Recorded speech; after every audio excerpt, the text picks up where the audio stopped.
Alright, so in today's video, I got the Platinum Trophy on GTA San Andreas. This is the final game in the definitive trilogy that I have yet to play, platinum, and torture myself with. These games have officially entered a forbidden part of my brain and haunt my every waking hour with how much agony it takes to complete them. San Andreas is also the hardest, longest, and most annoying out of any in the trilogy to complete. It took me 51 hours to do, I almost broke a controller, and some of the most confusing moments I've ever encountered playing a video game. Anyways, this is also a part of a challenge where I'm trying to platinum every single Rockstar game there is before the channel hits 900,000 subscribers. And if I can't do this, then the punishment is I have to platinum Fortnite, one of the hardest platinums to ever exist. So make sure to drop a like and subscribe. But to kick off the game today, the goal is to finish the story and complete while going after the occasional missable trophies here and there. There's only about one in each city of the game's story, so there isn't too much to worry about, and all of them I did first try without really needing a ton of save backups to ensure I didn't miss those missable trophies. But San Andreas' story is pretty much just about CJ, the main character we play as, navigating life back in the hood with his family, who has been torn apart after his mother passed. A lot of backstabbing goes on throughout the game, and it's overall a fun time, to be honest. At least as fun as an old GTA game can be, for that matter. There's also a big plot point with a crooked police officer named Frank Tenpenny, who just so happened to be voice acted by Samuel L. Jackson, and I personally found that hilarious and quite insane, to be honest. But the first trophy of the game is actually from the story's intro mission that had CJ return back home and then greet some old friends before the Ballas, who are the rival gang to us, pulled up and tried to do a drive-by on everybody. It then ends with us riding our bike away from them as we got chased, ultimately finishing off once reaching our home again. And then you get given the first safe house of the day and the first trophy pop of the game. Now, much like the other two games in this trilogy, it's advised to just ditch the main story right away once getting access to the open world and do the very annoying vehicle missions of the game. This is both to just get them done with, obviously, some trophies, and because they give you stat boosts that are very helpful in the general gameplay. One of the best ones is from completing level 12 of Firefighter because it rewards you with a trophy, contributes to 100% completion, and also makes you fireproof. And boy, oh boy, is that nice when you have to navigate fire and the game quote-unquote says it's touching you when it's not. I absolutely love how good these games are, even though they are quite literally older than I am, and that's not a joke. I hate this trilogy so much. But starting off the vehicle trophies, I grinded out the Firefighter level 12 first, obviously, and it's honestly the easiest of any Firefighter mission across the trilogy. I had zero issues or problems whatsoever with getting to level 12 and finishing it. My only real advice or tip is to obviously not run over a lot of people, or else Frank Tenpenny is going to try and drag his wrinkly nutsack over your face, and you honestly just have to let it happen. Once you get the cops on you in a vehicle mission, it really resembles the behavior you have to endure when a dog starts to hump you. As Uncle Eddie once said, it's best to let him finish. Anyways, I forgot to take my meds this morning, so forgive me for the wild rant. But I reached level 12, then beat it, and got the Firefighter trophy, also becoming fireproof in the process. I then decided to grind out the 50 taxi fares trophy. And unlike the other two games in this trilogy, this one only requires you to do 50 taxi fares for 100% completion and the trophy. You also do not get any stat boost or buffs as far as I can remember, and it's quite boring to complete. So to pass the time and not want to blow my brains out as I drove around 50 idiots to differing locations in this game's world for over an hour and a half long, I decided to throw on the Platinum Trophy playlist from Its Ilusion himself. I absolutely love this guy's content, and I've been a subscriber for years with notifications on. This playlist he has is also legendary, and he has so many different games that I love. And I highly recommend viewing it yourself. It truly is peak content. But after watching the Days Gone video for the 13th time because that game is goated, I got the trophy pop, and here it is. I also decided to get some easy trophies after that because I was bored of this game already, considering I spent my first 3 hours of playtime just doing vehicle missions, which aren't necessarily what I call a fun time. And I got a trophy from simply getting rid of a wanted level using the pay and spray, which I did indeed do on purpose, although you'll most likely get it naturally while playing if you're not a retarded little child from the Victorian era. I then just drowned myself like that child in the cover of Nirvana's iconic album Nevermind, which released in 1991, featuring songs like Something in My Ass, a personal favorite. Something's in my ass. After getting that trophy, however, from drowning, I would then respawn at my local hospital, which is exactly what happens in real life also. And I then decided to go down the other self-harm route and consumed 8 meals from the Cluck and Bell. If drowning wasn't enough to kill me, then trans fats are sure to. Once consuming 8, a trophy then popped from that. This is also natural, by the way, when going for the Fat Carl trophy, so I didn't need to do this, but I did anyways. About an hour after that, I then got another trophy. However, this one was a bit more accidental and not really on purpose, although still natural considering I am going for 100% in this game. But it was simply from purchasing a home, which is just another property and can be used to save our game or store vehicles inside of it. It's called American Dream, and you need to buy every property in the game for 100% completion anyways, so that's why I say it's natural. I also reached this mission on a beach a little while afterwards, and we had to steal a DJ van. But before doing that, if you agree to do some dance moves, they would play a song for us, and we had to do a Guitar Hero type matching QuickTime event. It's very easy, however, you do need to get a perfect button score for a perfect dance routine because it is a trophy. And I did manage to do that right here with the trophy popping. I haven't seen such a good dancing performance since the last time I went to the club and saw your little sister sister putting on an absolute show. Alexander, I'm talking to you. Grab Natalie and tell her your family misses her at home. She needs to pursue a better life. She has nothing on your cousin Laura though, who was also there. Huh?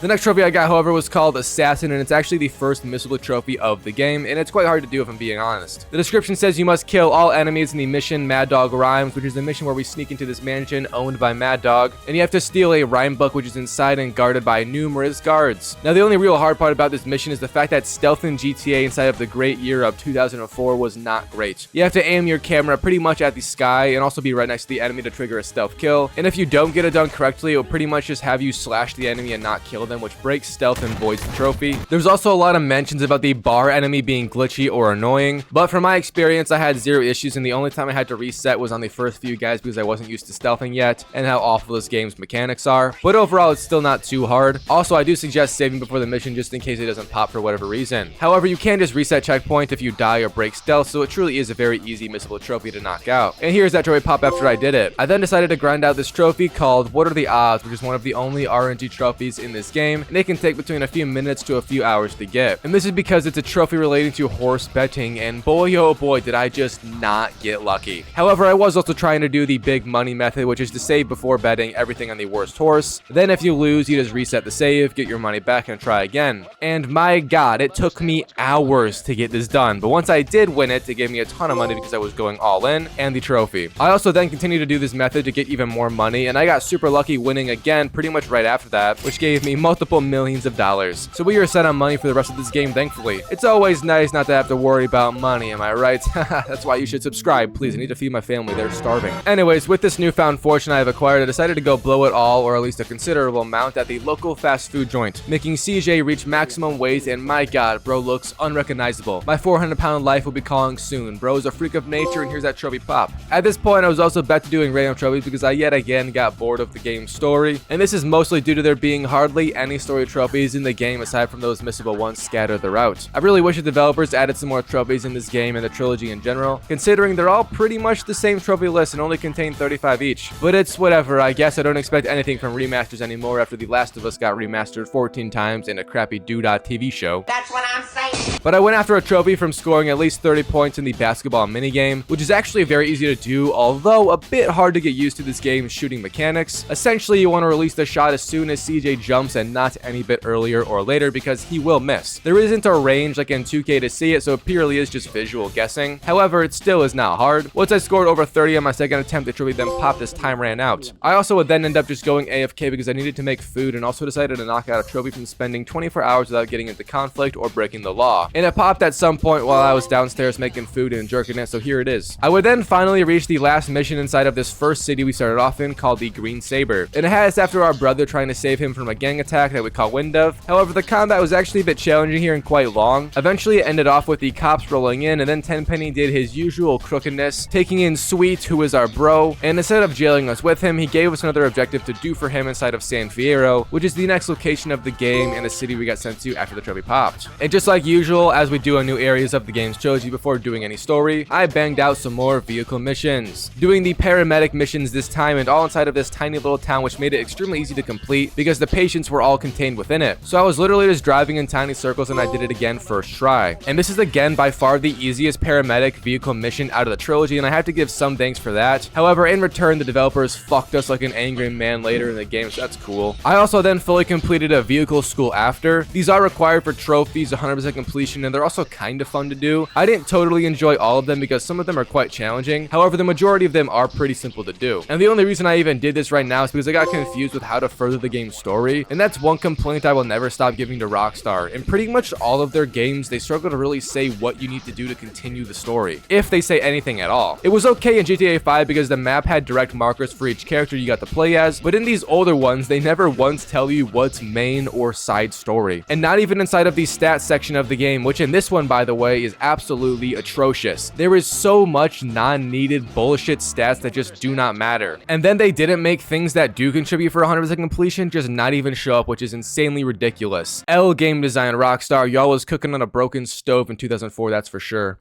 Anyways, next trophy I did get was another missable one, and it was just from finding Mike Torreno without using the in-game directions that are given to us. And I just followed the trophy guide to get this, driving straight to the airport and finding him along with a lot of backup enemies for us to battle with. After the dust settled and the mission ended, however, the trophy popped with ease. And that is now pretty much all of the missable trophies in this game complete without any trouble. I then just did the final mission in this city for another trophy as usual, and it had us do a ton of fighting in this factory, then having to escape it as well with even more combat. I died numerous times, wanted to cry, but I eventually made it out and drove away with the trophy popping upon me making it to my destination. That then allowed us to move to the final location and city of the game called Las Venturas, which is like the touristy gambling city of this game. It has multiple casinos inside of it, which are both needed for trophies but also missions toward 100% completion. And I got my next trophy here from putting all my money on the maximum bet inside of roulette and winning. It took me a few tries, but overall not that many, and here's the trophy pop. I then used that Wheel of Fortune and I bet $1,000 on the $1 slot, which means if it lands on the $1 slot, I just get an even return because it's the most common one on the wheel. And I actually won first try, which got me a trophy from winning at least $1,000 on one spin of the Wheel of Fortune game. I then got aboard and I decided to get a 6-star wanted level, which was also a trophy along with mass terrorism and terrorist charges put on my name. But then I reached the final missable trophy of the main story called They Can't Stop All of Us, which was from sneaking into the underground base without setting off the alarm on a mission called Black Project. And my god, this trophy is just ridiculously stupid. For one, the game's graphics got glitched or just messed up when they put it on the PS5, and the lights from the searchlights do not show up aside from very minimal glowing circles on the ground, but sometimes they just don't show up at all, and I got caught over and over and over by them because I simply just couldn't see where they were shining. However, after tweaking some settings, I got the game looking pretty awful, but better for me to guess where the lights were going, and I did do this trophy. All you have to do is eliminate every enemy above ground, then sneak into the vault, which is where the objective marker has us going. The rest of the mission then has more combat, but it's all fairly simple, and it ends with you stealing a jetpack, which was also kind of annoying, but only because flying it up and trying to get away from everybody leaves you defenseless, and I got killed a few times trying to escape. However, once I did, the trophy popped, so I no longer give a fuck. We were then basically done with the story. I did also finally reach maximum sex appeal for a trophy called Chick Magnet, which I tried to get in the beginning of the game because you can use a method to allegedly get your sex appeal up to 100% without the real technique. However, for me, it just did not work, so I had to do it the real way, which is done, if you're wondering, by being absolutely shredded like Chris Bumstead, and then purchasing the most expensive clothes you can find like a wannabe hype beast, also driving a very expensive car. I love how this is what women look for in a man. Such quality aspects, and here's a trophy pop. I then completed the final 2 missions of the game, which I don't really care to talk about because I don't like this game's story, so here's the trophy pops. And after completing the story, I also reached 100% respect as well, which was kind of odd, but that is also a trophy. Alright, so that's the story stage completed with almost all of the missable trophies gotten. There is still one more, but it's the girlfriend trophy, and it's not really missable to be honest, unless you're an idiot. So I then began the cleanup of 100% completion, which is essentially the goal now. Starting off with trying to get a trophy called Ain't Nothing But a G Thing. It's from owning all of the gang turfs, properties, and over $1 million. Now I already had the money and properties, but getting control of all the gang turfs is no easy task. And that's because as you were grinding out the 53 differing territories we need, they will occasionally get retaken over, so you have to run back to them, defend them, and then resume the takeover. But overall, it's not hard, although I did die a few times when I was low on armor. However, as you capture more and more, it becomes easier and easier until ultimately capturing them all, and the enemy presence is basically nullified from this game. So here's that trophy once I did take control of the hood, #WhiteBoySummer. I then really began the miscellaneous tasks of this game's trophy list and completion list. First, doing the BMX and NRG challenges. The BMX one is very easy, but you do need a full biking skill, which I did not have, so instead I did the NRG bike challenge, which pissed me the fuck off at first, because I just couldn't do it. However, after a few tries I got the hang of it, and I did complete it with that trophy popping. You are also required to complete both for 100% completion, by the way, along with the Chili Dad bike challenges, just so you know. But if you want a good 100% completion checklist, just follow the one from the trophy guide and also the GTA series videos. It's what I use, and just pay really close attention to what you're doing to ensure that you complete every mission completely. And I mean completely, or else you will end up like me, but I'm just foreshadowing my foreskin right now. I then grinded out all of the weapon skills after some more 100% grinding, and this is easily done with a method having us park a vehicle in a garage near the abandoned airfield, and then you just blow it up over and over like it's fucking Iraq in 2007. You have the cops come, farm their vehicle explosions as well, and it gives you a ton of XP and all of the guns needed for 100%. It also only took me like 30 minutes to do this as well, which was awesome, and here's that trophy pop.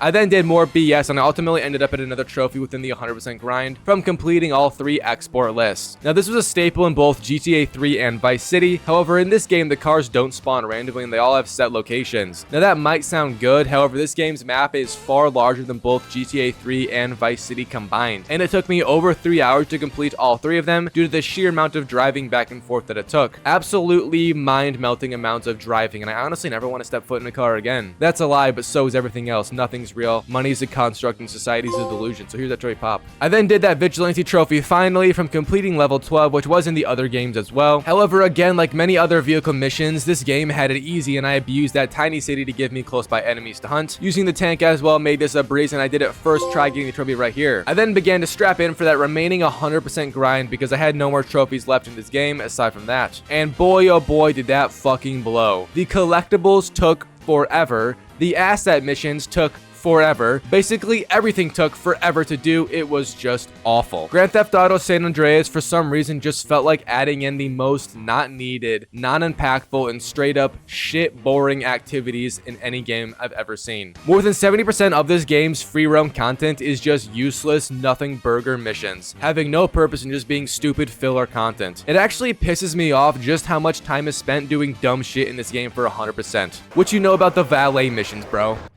Know your fucking place, trash. Anyways, before getting 100%, I did get that girlfriend trophy finally from going on a date with them all, but I ain't no simp, so I shot the final lady in the face and I killed her. I was then stuck at 99% completion, and I couldn't for the life of me figure out what I missed. I crashed out a bit, I'm not gonna lie. I asked my Discord server for help, numerous Reddit dives, Google forums, but I couldn't find any assistance until a lad named Rylu on my Discord said he accidentally quit early in the pimp missions and noted that you have to do them until it says directly on your screen, pimp missions complete. And this is because the pimp level will go to 10 before the missions are actually done, so it's a little deceiving in the stats portion of this game, as I've already touched on. But again, the stats section of GTA San Andreas is by far the worst out of the trilogy. Nothing in it really shows you what you haven't done, just what you have done. So it's impossible to see if anything isn't complete or what's missing for 100% completion. Overall, it just sucks shit. However, I did fail to complete the pimp missions completely, and once I did redo it and saw it say it was completed, that trophy for 100% finally did pop.